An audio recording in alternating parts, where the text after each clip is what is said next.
কোনো কিছু না জেনেই একজনকে দায় করা, একজনকে বিব্রত করা, একজনকে বিতর্কিত করা, যারা করতে চায় তাদেরও তো ইন্ধন রয়েছে। ইন্ধন না থাকলেও ব্যর্থতা রয়েছে, অথবা ধরেন সঠিক পথে বিষয়গুলিকে ট্রিট করার ক্ষেত্রে অযোগ্যতার আছে, এবং সেটা নেতিবাচক প্রভাব তো রাষ্ট্র ব্যবস্থাপনায় পড়ছে, আইন শৃঙ্খলার উপর পড়ছে।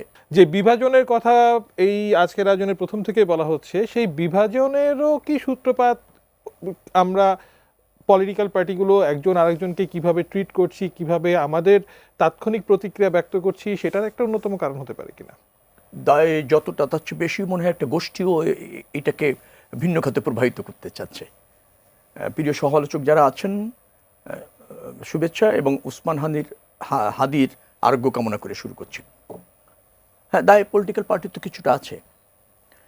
তো এখন ধরেন পলিটিক্যাল পার্টির মধ্যে বিভাজন যদি বাড়ে, ফ্যাসিবাদী বিরোধী আন্দোলনের যে রাজনৈতিক শক্তি বা অরাজনৈতিক শক্তির যে ঐক্য হয়েছিল, সেখানে যদি ভুল বোঝাবুঝি বাড়ানো যায়, অনৈক্য তৈরি করা যায়, তাহলে কি হবে? তাহলে হবে পতিত ফ্যাসিবাদী শক্তি যে ভীতির মধ্যে ছিল তার থেকে সে বেরিয়ে আসবে, এবং এই ধরনের ঘটনা ঘটাতে সে উৎসাহিত হবে।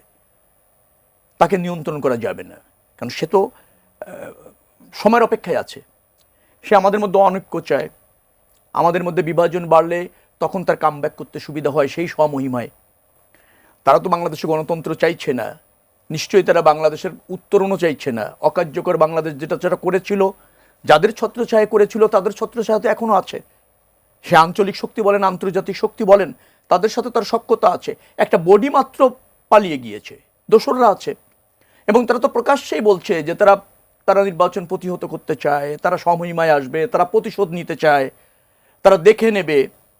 এগুলি তো আছে, সেইটা উৎসাহিত হয়। মির্জা আব্বাস সাহেব অত্যন্ত দায়িত্বশীলতার পরিচয় দিয়েছেন, কারণ তিনি যে আসনে প্রতিদ্বন্দ্বিতা করছেন সেই আসনেই একটা স্বতন্ত্র প্রার্থী ওসমান হাদি, এবং তিনি মনে করেছেন যে তার ওখানে ছুটে যাওয়া উচিত। তিনি গিয়েছেন। সেখানে যে প্রতিক্রিয়া যারা দেখাতে চেয়েছে সেটা তো রাজনৈতিক বিভাজনের অংশ।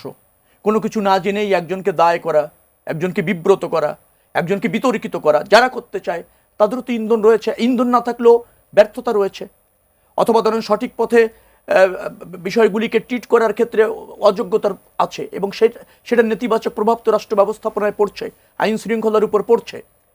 যেমন ধরেন জামাত ইসলাম আমিন নিজে বলছেন যে ভিন্ন মতের কারণে এটা হতে পারে। তো উসমান হাদি তো স্বতন্ত্র প্রার্থী, ভিন্ন মত শুধু বিএনপির সাথে কেন, জামাতের সাথে তো ভিন্ন মত। জামাত ইসলামের সাথে ভিন্ন মত না, সে তো জামাত ইসলামের হয়ে নির্বাচন করছে না। তাহলে স্বতন্ত্র প্রার্থীর তো অন্য রাজনৈতিক দলের সাথে ভিন্ন মত আছে, ভিন্ন অবস্থান আছে। এবং উসমান হাদি নিজেও অনেক সময় জামাতের রাজনীতি নিয়ে তার যে ধারণা উসমান হাদির, সেটা নিয়ে সোচ্চার থেকেছে, বিরোধিতাও করেছে। রাষ্ট্রীয় ধর্মের ব্যবহার, রাজনীতি ধর্মের ব্যবহারের ব্যাপারে সে খুব বলিষ্ঠ কণ্ঠস্বর ছিল। তো দ্বিমত থাকলে, ভিন্ন মত থাকলে তো জামাত ইসলামের সাথেও আছে। এই জায়গাটাকে রাজনীতি করার চেষ্টা কেউ কেউ করতে চেয়েছেন। যেহেতু এখনো পর্যন্ত ঘাতক চিহ্নিত হয়েছে, গ্রেপ্তার হয়নি, এর পিছনে কারা আছে নিশ্চিতভাবে বলা যায় পতিত ফ্যাসিবাদী শক্তি। তারা বাংলাদেশের গণতন্ত্রের যে অগ্রযাত্রা সেটাকে ব্যাহত করতে চায় স্পষ্টত। তারপর বিজয়ী যে শক্তি, অর্থাৎ ফ্যাসিবাদের পতন যে শক্তিগুলির নেতৃত্বে হয়েছে, সেটাকে কি করতে চায়? নিশ্চিহ্ন করতে চায়। মনে রাখা দরকার, ফ্যাসিবাদ শুধু পতন হলেই হয় না, ফ্যাসিবাদী শক্তি নিশ্চিহ্ন হতে হয়, মূল উৎপাটিত হতে হয়। আমরা সেটা করতে পারিনি, এবং অন্তর্বর্তীকালীন সরকারও সেটা করতে পারিনি। তার দায় রয়েছে। কিন্তু এখানে অন্তর্বর্তীকালীন সরকারের একটা জায়গায় খুব মনোযোগী ছিল, সেটা কি? বিজয়ী শক্তি বা বিদ্যমান রাজনৈতিক শক্তি যারা ফ্যাসিবাদী না, তাদেরকে উত্তর কারেকশন করার ব্যাপারে মনোযোগী হয়েছে।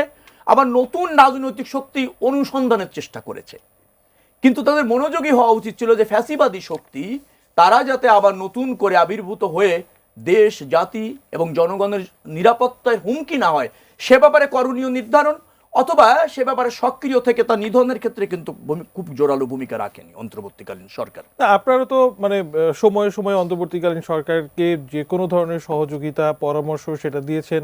আমরা জাতীয় ঐক্যমত্য কমিশনের বৈঠকেও দেখেছি। আপনারা নিশ্চয়ই এইসব প্রসঙ্গ তুলেছেন অতীতেও। তাহলে কি বলছেন আপনাদের কথা শোনা হয়নি? না, আমরা যেগুলি তুলেছি সেগুলি হচ্ছে সরকার যেগুলো নিয়ে ফাংশন করেছে সেইগুলিতে আমাদের পরামর্শ দিয়েছি। কিন্তু আপনি আমাকে বলেন, মানে রাজনৈতিক পথ নির্দেশনা বিএনপির পক্ষ থেকে দেওয়া হয়নি? রাজনৈতিক পদ নির্দেশনা এক জিনিস, আর সরকারের দায়িত্ব হয়ে এই যে সন্ত্রাসী কর্মকাণ্ড, উগ্রবাদী শক্তি, অতীত ফ্যাসিবাদী শক্তি, গণহত্যাকারীরা, তাই তো? এদেরকে তো আবার পরামর্শ দরকার নাই, এদেরকে নিয়ন্ত্রণ নিধন করার দায়িত্ব রয়েছে, বিচারের আওতায় আনার দায়িত্ব রয়েছে। এখন ফয়েজ ভাই তো বলবেন যে হ্যাঁ বিচার প্রক্রিয়া তোমরা যাচ্ছি, হ্যাঁ বিচার প্রক্রিয়া আপনি যাচ্ছেন, কিন্তু তার আগে যেটা ফয়েজ ভাইকে আমি বলছি না, হয়তো সরকার হয়ে উনি বলবেন না কিছু ঠিক বলবেন। আছে,